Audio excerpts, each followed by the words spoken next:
Hello, today I'm going to be talking to you about something that's actually not Power BI related, but kind of is. Welcome back to our video series on Power BI Basics, where we're currently releasing a video every single day to teach you just the basics of Power BI. Today we're going to be talking about Microsoft Azure. Microsoft Azure is Microsoft's cloud platform and is the infrastructure that's behind a lot of Power BI. In most organizations that you work at, if you go to portal.azure.com, you should be able to log in with your organizational single sign-on. So if I worked for company ABC, I should be able to log in with my name at company ABYC. Once you're in Azure, in most organizations, you should have the ability to create a cloud-based Active Directory security group. This is different than the Active Directory that allows you to sign into your laptop, if you know what that is, because in most cases that's an on-premise Active Directory group that then syncs back up to the cloud. So, why would you want to do this? Well, when you start to manage a Power BI report for a large organization, that becomes very cumbersome because you're constantly having to add and remove people, and maybe they don't when they leave the organization, they don't drop out right away. So the better way to do that is by using Microsoft Active Directory Security Groups. You can create an Active Directory Security Group by logging into Azure at portal.azure.com, then searching Groups.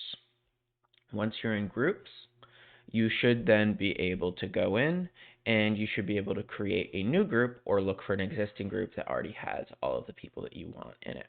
So you can go ahead and you can create a new group and you can name this group Power BI Report Users, right? And then you can go ahead and you can enter a description of that group.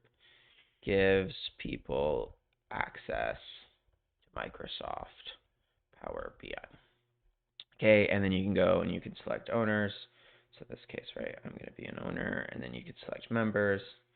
And in this case, I will be a member, right? And then you can go ahead and you can click create. And just like that, you have an Active Directory security group that you can then use to grant access. So when you go into the user profile and you go grant access based on security, all you need to do is type in Power BI _report _users. All right. Few other things you should probably know about Active Directory security groups.